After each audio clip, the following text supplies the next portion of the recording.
नमस्कार, बहुत स्वागत है आप सभी का। मैं हूं आपके साथ लोकेंद्र त्यागी। भोपाल में आयकर विभाग और लोकायुक्त ने बड़ी कार्रवाई की है, जहां एक लावारिस कार से करोड़ों का खजाना मिला है। वहीं एक पूर्व आरटीओ कांस्टेबल के घर से करोड़ों कैश, कीमती गहने समेत कई अहम दस्तावेज भी मिले हैं, जिसने रसूख का इस्तेमाल कर मध्य प्रदेश के कई जिलों में अवैध साम्राज्य खड़ा कर दिया। आज इसी पर चर्चा करेंगे और सवाल यह है कि एक एक्स कांस्टेबल के पास इतना सारा खजाना कहां से आया। तो कई मेहमान भी हमारे साथ जुड़ेंगे, लेकिन सबसे पहले आज की रिपोर्ट आपको दिखाते हैं।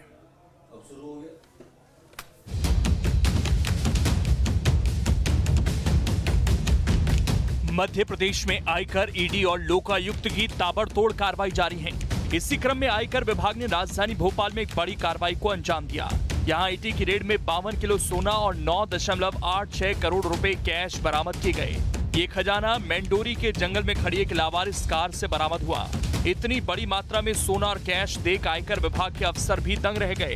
जब्त किए गए सोने की कीमत करीब 40 करोड़ 47 लाख रुपए आंकी गई है। दरअसल आयकर विभाग को जंगल में कार होने की सूचना मिली। कार में भारी मात्रा में कैश होने की जानकारी दी गई। कार से इसी रकम को कहीं ले जाने का प्लान था। सूचना के बाद भारी पुलिस बल मौके पर पहुंच गई। करीब 30 गाड़ियों में 100 पुलिसकर्मी मौके पर पहुंच गए। गाड़ी की तलाश लेने पर सभी के होश फाख्ता हो गए। कार से भारी मात्रा में सोना और कैश बरामद हुआ। लावारिस कार से 52 किलो सोना, करीब 10 करोड़ कैश मिला। हालांकि ये पैसा और सोना किसका है, इसकी अभी पुष्टि नहीं हो पाई। पुलिस का मानना है कि भोपाल में आयकर विभाग की कार्रवाई चल रही है, जिससे बचने के लिए किसी ने ऐसा किया है। फिलहाल पुलिस इसकी जांच में जुटी है। जब स्टाफ के द्वारा वहां पहुंचकर चेक किया गया तो उसमें करीब 7-8 बैग जो है बाहर से दिखाई दे रहे थे, जिसमें एक अंदेशा ये लगाया गया कि जो बीते कुछ दिनों में कार्रवाइयां चल रही हैं आयकर विभाग और अन्य विभागों की रेड कार्रवाइयां चल रही हैं, उसको लेकर के किसी ने हो सकता है इस प्रकार से लावारिस अवस्था में वहां पर अपना जो संपत्ति है उसको छोड़ा होगा। इसके बाद आयकर विभाग को सूचना दी गई, जिसमें उनके द्वारा मौके पर पहुंचकर इनोवा गाड़ी का कांच जो है तोड़कर वहां पर विधिवत तरीके से उसमें जो भी बैग्स थे उनको बाहर निकाला गया। उसमें जब बैग्स चेक किए गए तो उसमें लगभग 52 किलो सोना, जिसकी कीमत लगभग 40 करोड़ से ऊपर होती है, और लगभग 9.86 करोड़ में कैश बरामद हुआ। पुलिस और आयकर विभाग की टीम इस लावारिस कार के मालिक का पता लगा रही है, लेकिन इसकी कड़ी आरटीओ के पूर्व कांस्टेबल सौरभ मिश्रा से जुड़ती नजर आ रही है। ये लावारिस गाड़ी सौरभ मिश्रा के दोस्त के नाम पर रजिस्टर्ड है। दरअसल लोकायुक्त की टीम ने गुरुवार को सौरभ मिश्रा के भोपाल के अरेरा कॉलोनी स्थित घर पर छापेमार कार्रवाई की, जहां अधिकारियों को अपार खजाना मिला, जिसमें सौरभ शर्मा के घर से 3 करोड़ कैश, 7 नोट गिनने वाली मशीनें मिली, 60 किलो से ज्यादा की चांदी की सिल्ली, 70 लाख से ज्यादा के हीरे, सोने के गहने मिले।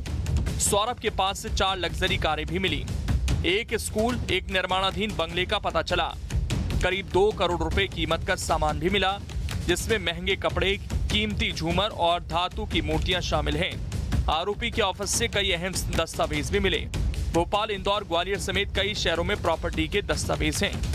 परिवहन विभाग में कांस्टेबल रहे सौरभ शर्मा पर जब लोकायुक्त का छापा पड़ा तो उनकी अपार संपत्ति सामने आ गई। परिवहन विभाग के एक मामूली कांस्टेबल के पास अरबों की संपत्ति। छापेमारी के दौरान करोड़ों रुपए, कई प्लॉटों के दस्तावेज, सोना और चांदी, नोट गिनने की मशीन। आप सोच सकते हैं एक मामूली सा सिपाही इतनी संपत्ति कैसे हासिल कर सकता है।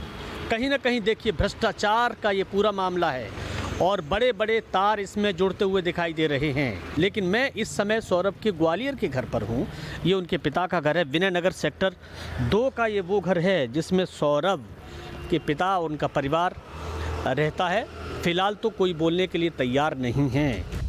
सौरभ शर्मा परिवहन विभाग आरटीओ में आरक्षक के पद पर रहते हुए रियल एस्टेट के कारोबार से जुड़े थे। सौरभ ने महज 7 साल की नौकरी में ही प्रदेश भर में करोड़ों का अवैध साम्राज्य खड़ा कर दिया। नौकरी में रहते हुए उसके कारोबार पर कोई आंच न आए, इसलिए उसने 1 साल पहले ही नौकरी से वीआरएस ले लिया और पूरी तरह से रियल एस्टेट के कारोबार में उतर गया। सौरभ फिलहाल भोपाल में नहीं है। कार्रवाई से पहले वो दुबई में था। फिलहाल पुलिस के साथ जांच एजेंसियां पूरे मामले की कड़ी से कड़ी मिलाने में जुटी हैं और इस बात का भी पता लगा रही है कि कार में मिले खजाने का सौरभ मिश्रा से क्या कनेक्शन है। इसमें और कौन कौन सफेद पोश लोग शामिल हैं और सौरभ मिश्रा का साम्राज्य कहां तक फैला है। जैसे जैसे जांच आगे बढ़ेगी वैसे वैसे कई और बड़े खुलासे होने की उम्मीद है। अभी तो जांच हो रही है, जांच में पता चल जाएगा कि किस किस हाई प्रोफाइल लोगों के कनेक्शन है, कहां कहां पैसा बंटता था, क्योंकि ये एक ऐसा डिपार्टमेंट जिसको मध्य प्रदेश सरकार ने इसीलिए चौकियां बंद कर दी क्योंकि बंदरबाट हो रहा था। और ये पूरा अर्जित किया हुआ धन जो सौरभ का था ये उसी समय का था जब ये कांस्टेबल थे। लिंक बढ़ते चले गए तो दलाली का ये खेल और भी लंबा होता चला गया। अब पूरा मामला जांच के बाद और साफ हो जाएगा। Vinod Sharma, news state, Gwalior.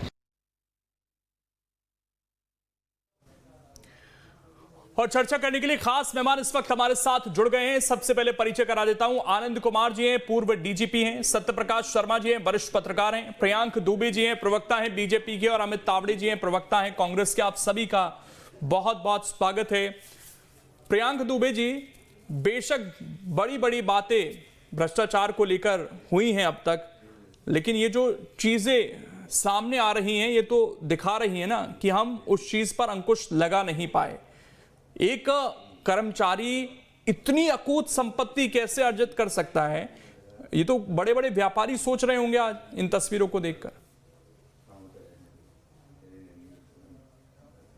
Bharatiya Janata party की जो सरकार है, डबल इंजन की सरकार हो, चाहे वो केंद्र से लेकर के राज्य तक अगर हम बात करते हैं तो हमेशा जीरो टॉलरेंस के ऊपर कार्य करती चली आई है। राष्ट्र हित हो, देश का हित हो, लोगों का जनहित हो और उनका कल्याण हो, इनके ऊपर सदैव भारतीय जनता पार्टी की सरकार ने कार्य किया है। मोदी जी की सरकार ने हमेशा ऐसे लोगों के ऊपर नियंत्रण करने के प्रयास किए हैं और लगातार कर रहे हैं।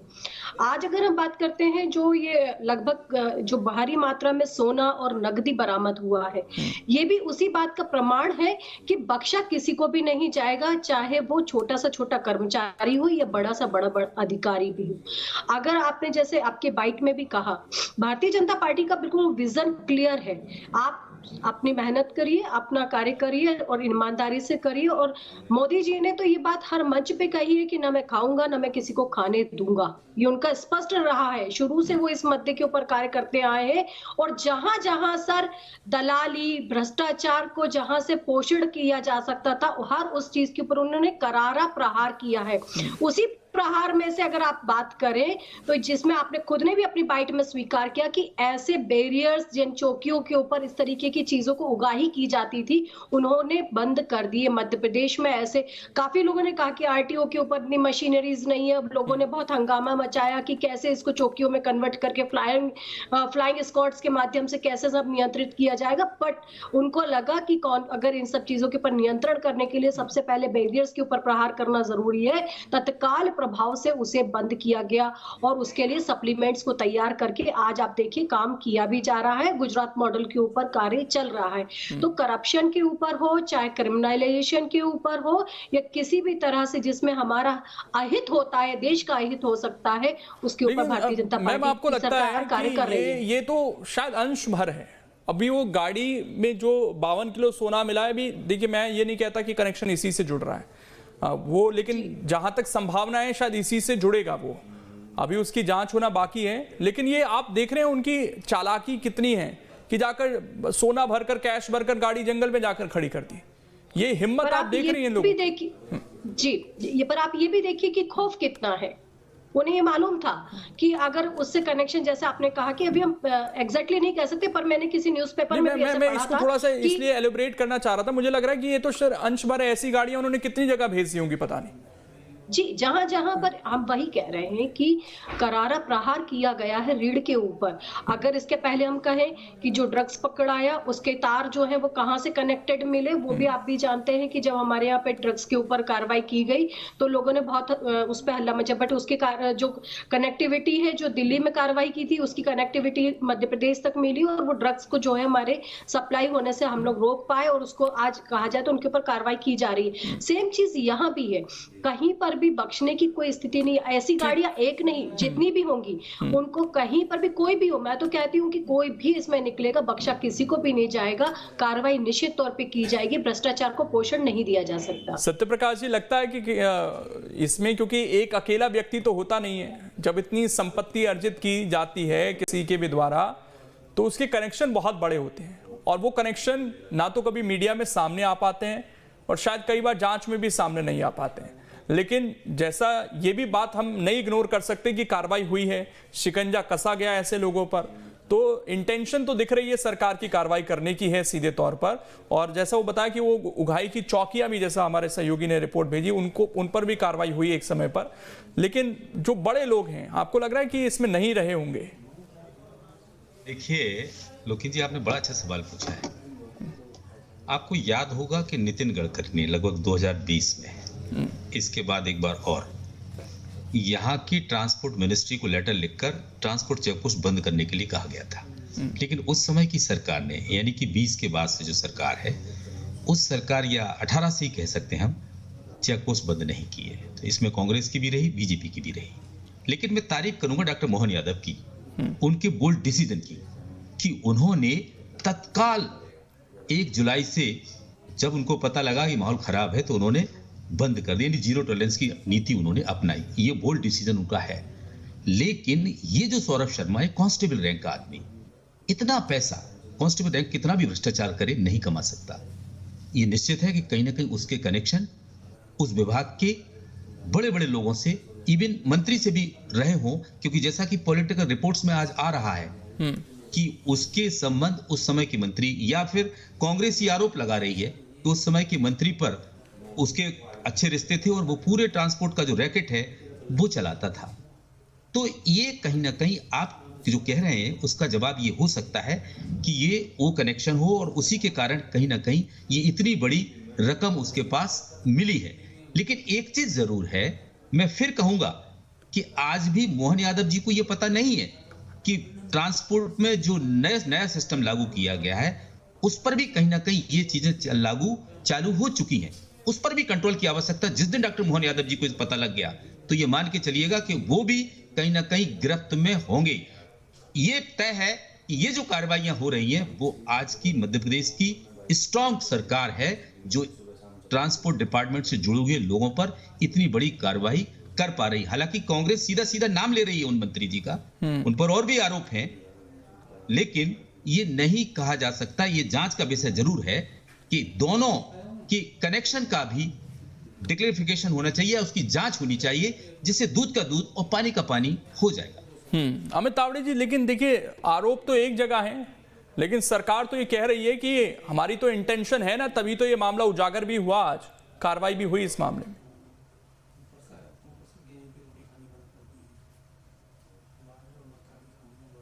अमित जी, आवाज पहुंच पा रही है आप तक? मध्य प्रदेश सरकार का एक स्लोगन है, मध्य प्रदेश अजब है, मध्य प्रदेश गजब है। हाँ, मुझे आपकी आवाज आ रही है। आपको मेरी आवाज आ रही है? जी जी, बोलिए सर, बोलिए। हेलो, आवाज आ रही है?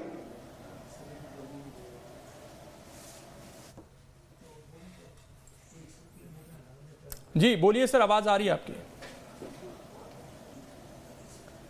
हेलो, देखिए, मध्य प्रदेश का एक स्लोगन है, मध्य प्रदेश अजब है, मध्य प्रदेश गजब है। ये पूरी तरह से चरितार्थ हो रहा है। आप कल्पना करिए कि ये जो आरक्षक रहे हैं और जो 10 करोड़ कैश इनके यहाँ मिला है, इतनी भारी मात्रा में, अभी ये सोने की जो लिंक है ये भी इनसे जुड़ जाएगी, हमें पूरा विश्वास है। और इनका जो बंगला है, ग्वालियर में संपत्ति है, स्कूल की जो संपत्ति है, घर मकान की जो संपत्ति है, ये भारतीय जनता पार्टी की सरकार को क्या लगता है, क्या ये एक दिन में इन्होंने बना लिया? ये जो अपने आप को शाबाशी दे रहे हैं, ये भारतीय जनता पार्टी की सरकार का फेल्यूर है। ये कि जब एक आरक्षक इतने सालों से इतनी काली कमाई कर रहा था, तब आपका इंटेलिजेंस सिस्टम क्या कर रहा था?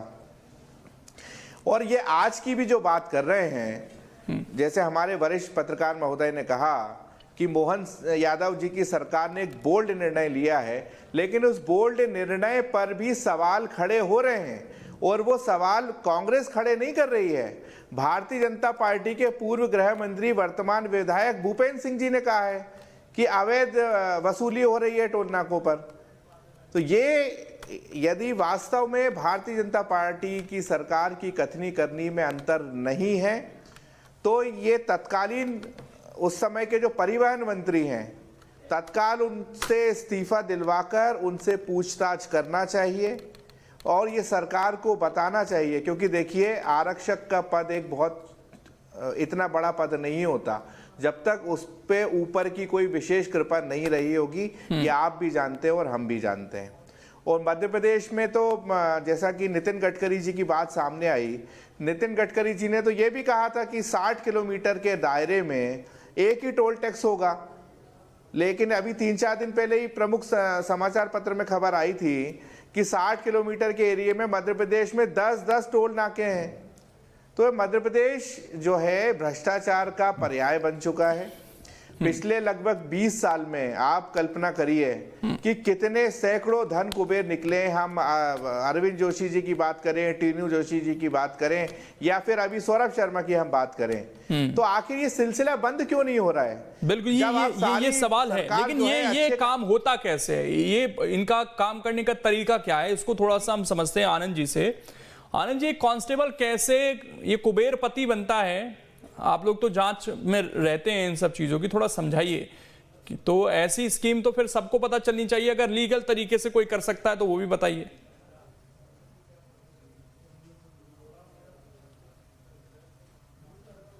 सर आप म्यूट है, शायद अनम्यूट कर लीजिए एक बार।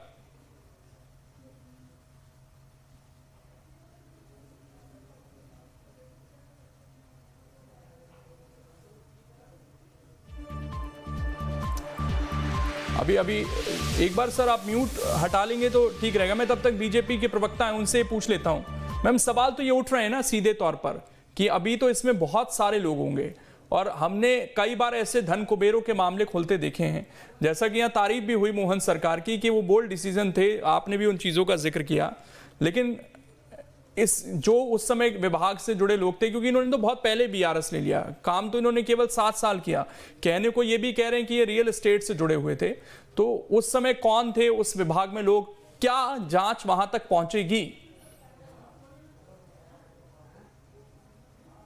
तो बेफिक्री से ये बात कहती हूँ कि कांग्रेस क्या कर रही, आप सदन में जाके इन चीजों के ध्यानाकर्षण में, गोविंद सिंह जी भाजपा के विधायक हैं, ध्यानाकर्षण में वो ध्यानाकर्षण करवाते हैं विषयों के ऊपर। नितिन गडकरी जी भारतीय जनता पार्टी के नेता हैं, वो लेटर लिखते हैं, वो कार्रवाइयां करवाते हैं, वहां भी भारतीय जनता पार्टी है। आज कार्रवाई हो रही है, सरकार भारतीय जनता पार्टी की है और माल जो पकड़ा जा रहा है उसको राजसात किया जा रहा है, भारतीय जनता पार्टी की गवर्नमेंट के समय पर हो रहा है। तो कांग्रेस कर क्या रही है, आप मुझे ये भी तो बताइए। मात्र आप एसी रूम में बैठ के प्रवक्ता बन करके आप लोग बस एलिगेशन लगा देते, आप सबूत क्यों नहीं जुटाते, कार्रवाइयां क्यों नहीं करवाते, आवाज क्यों नहीं उठाते, जनता के बीच में क्यों नहीं जाते? मैं तो कहती हूँ आप साक्ष्य लाइए और कार्रवाइयां करवाइए, पकड़वाइए ना, जिनके ऊपर आप जिन भी मंत्री या जिन भी संतरी जिनका भी आप नाम लेते हैं, मैं तो सभी के लिए कह रही हूँ, आप लाइए, ठोस कार्रवाई करवाइए, लड़िए इन मुद्दों पर। आपको लड़ना चाहिए, जनता के हित में आपको सड़कों पे आना चाहिए। क्यों नहीं आते आप लोग? क्यों आप गोलो अग्निहोत्री के ऊपर क्यों नहीं बोले? अभी तो इंदौर में उनके यहाँ भी काफी पैसा पकड़ाया है, बोलना चाहिए। नेता के ऊपर करप्शन के इल्जाम आप हमारे लगाते हो, लेकिन पैसा आपके नेताओं के यहाँ से निकलता है, ऐसा क्यों हो रहा है? धीरज साहू के ऊपर आज तक आप लोग 351 करोड़ के ऊपर कोई शब्द नहीं बोल पाते, प्रेम सुख पाटीदार के ऊपर आप लोग आवाज नहीं उठा पाते। क्यों ऐसा क्यों होता है कि आप इल्जाम हम पे लगा रहे हैं और पैसा आप लोगों के घर से निकल रहा है? इस पे भी अमित तावड़े जी को सोचना चाहिए, जवाब देना चाहिए। गोविंद सिंह जी को क्यों बोलना पड़ा रहे? आपके नेता प्रतिपक्ष को आवाज उठानी चाहिए थी ना, उनको विषय रखना चाहिए था ना सदन में। वहां पर भी भारतीय जनता पार्टी के लोग ही जो है वो ध्यानाकर्षण करवा रहे हैं सदन में। चलिए इस पर रिएक्शन ले लेते हैं। तावड़े जी छोटा सा रिएक्शन, उसके बाद मैं आनंद जी के पास जा रहा हूं।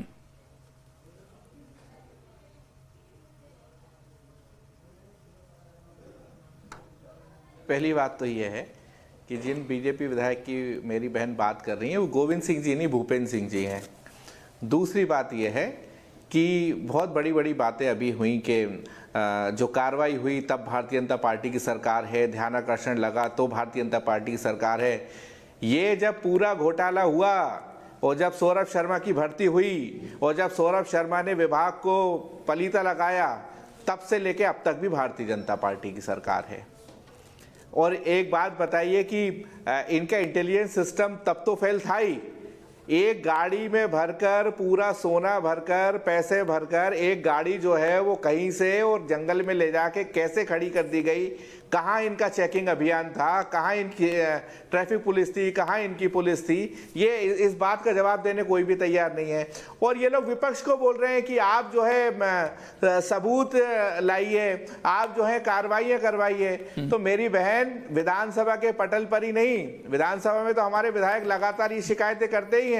सड़क से लेके सदन तक हमारे लगभग जो 55,000 कार्यकर्ताओं पे जो केस दर्ज हैं, वो इसलिए नहीं है कि हम सरकार की आरती उतारते हैं, सिर्फ इसलिए दर्ज है कि जब हम ऐसी भ्रष्टाचारी सरकार का विरोध करते हैं तब हमारे ऊपर केस दर्ज होते हैं। चलिए ठीक, मैं जल्दी से आनंद जी से रिएक्शन ले लेता हूं। आनंद जी, दिल से सरकार ये कैसे पूरा आपको लगता है इसके पीछे क्या इनका काम करने का तरीका रहा कि इन्होंने इतनी संपत्ति अर्जित कर ली? कौन कौन आपको लगता है कि इसमें संलिप्त हो सकते हैं? और अगर वो रियल एस्टेट से भी जुड़े हैं तो फिर भी इतनी अकूत संपत्ति कैसे आ सकती किसी के पास? देखिए, जहां तक परिवहन विभाग का सवाल है, मैं हरेक के बारे में तो बात नहीं करता, परंतु जो भी सरकारें रही हों या जो भी किसी भी पार्टी की हों, ये परिवहन विभाग जैसा सुना जाता है एक प्रकार से भ्रष्टाचार का अड्डा है। इस चीज को सभी जानते हैं और सभी मानते हैं। कभी भी उस ढंग का प्रयास हुआ नहीं कि किस ढंग से इसको भ्रष्टाचार मुक्त किया जाए। हाँ, टेक्नोलॉजी का थोड़ा उपयोग करना शुरू हुआ है अभी, परंतु टेक्नोलॉजी का भी उपयोग सही ढंग से नहीं हो पाया है, जिसके कारण करप्शन बना हुआ है। और ये केवल मध्य प्रदेश की बात नहीं है, ये पूरे देश में परिवहन विभाग के बारे में जो चर्चाएं सुनने में आती हैं, जिस ढंग से काम होता है, मैं समझता हूं सारे नेता, सारे अधिकारी इस बात को जानते हैं और उससे प्रभावित भी, उससे उपकृत भी होते हैं। तो इस रूप में एक प्रकार से पूरे के पूरे जो परिवहन विभाग की जो कार्य प्रणाली है, यदि हम भ्रष्टाचार मुक्त करना चाहते हैं तो उस पूरी प्रणाली को हमें बदलना होगा, चाहे वो टेक्नोलॉजी। ये बड़ी बात है कि उस प्रणाली को बदलने की बात है। एक आखिरी सवाल सत्यप्रकाश शर्मा जी, देखिए हम चर्चा कर रहे हैं इस पूरे मामले में, एक व्यक्ति के बारे पर इतने आरोप हैं उस पर, लेकिन वो व्यक्ति दुबई में है, कहाँ है, गिरफ्त में कब आएगा, ये सवाल बना हुआ है। तो ये भी क्या एक चूक है कि आज उस पर कार्रवाई हो रही है तो वो बाहर भाग गया?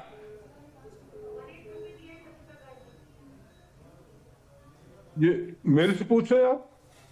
सर आप ही जवाब दे दीजिए क्योंकि शायद उन तक ऑडियो नहीं पहुंच पाई सत्यप्रकाश जी तक। जी देखिए, उनको भनक लग गई होगी, उनको जानकारी हो गई होगी, अन्यथा और उनके पास रिसोर्स शायद ज्यादा होंगे या उनके कनेक्शन भी होंगे, और उनको जैसे ही पता लगा होगा, जिस ढंग से इस प्रकरण में सामने आ रहा है कि गाड़ी जो है वहां पर भेज दी गई जंगल में, वहां जाकर के सोना मिला, ये सारा का सारा एविडेंस को डिस्ट्रॉय करने का एक तरीका है। देखो मैं इसी पर अब रिएक्शन ले लूं, शायद आवाज पहुंच गई है सत्यप्रकाश जी तक। सत्यप्रकाश जी, सोना जंगल भेज देना, खुद शायद वो दुबई भाग गए ऐसी खबर है, तो वो तो पहले से तैयार थे हर चीज के लिए, शायद ऐसा लग रहा है। देखिए, अभी यहाँ पर बीजेपी की प्रवक्ता ने जो गोविंद सिंह जी का नाम लिया है, गोविंद सिंह जी अभी खाद्य एवं नागरिक आपूर्ति मंत्री हैं, उस समय वो परिवहन मंत्री थे। वो क्या बोल रही हूँ मेरी समझ में नहीं आ रहा है, लेकिन ये जरूर है कि कहीं ना कहीं उसका करीब का व्यक्ति वो कहीं ना कहीं ये पूरा इंफॉर्मेशन, जबकि लोकायुक्त में जब पूरी चीजें नहीं मिल पाई तो उसने आईटी को इन्फॉर्म कर दिया और वो उसको सलाह भी देता रहा होगा कि आप सामान इधर भेज दीजिए, और उधर उसको पकड़वा दिया। यानी कि कहने का तात्पर्य है कि एक कांस्टेबल चाहे कितनी भी पैसा कमा ले, इतना पैसा नहीं आ सकता, उसके बड़े कनेक्शन तो रहे होंगे, तभी ये इतना सब है। अब ये मान के चलिए आप कि ट्रांसपोर्ट डिपार्टमेंट में एक नई कुछ ना कुछ चीज लॉन्च होगी मोहन यादव के द्वारा, क्योंकि मोहन यादव भले कुछ भी विपक्ष आरोप लगा ले, वो जीरो टॉलरेंस या प्रधानमंत्री मोदी के उस आइडिया पर चलते हैं जिसमें वो कहते हैं कि ना खाऊंगा ना खाने दूंगा। इस स्थिति पर मध्य प्रदेश चल पड़ा है। वो अब वर्ड है सर सर्जिकल स्ट्राइक, शायद अब ट्रांसपोर्ट डिपार्टमेंट पे वो करनी पड़ेगी। आज जिस तरह की स्थितियां दिख रही हैं, कई स्टेप लिए गए हैं, कई और लेने पड़ेंगे, शायद तभी जो हैं ऐसे जो धन कुबेर जो गलत तरीके से धन अर्जित कर बैठे हैं वो बाहर आ पाएंगे और आगे ये सिलसिला रुक पाएगा। आप लोग जुड़े, बहुत बहुत शुक्रिया सभी का इस चर्चा का हिस्सा बनने के लिए। तो लेकिन सवाल कई हैं, और खासकर जिस तरीके से ये पूरा सोना निकलकर सामने आया, कैश निकलकर सामने आया, प्रॉपर्टीज निकल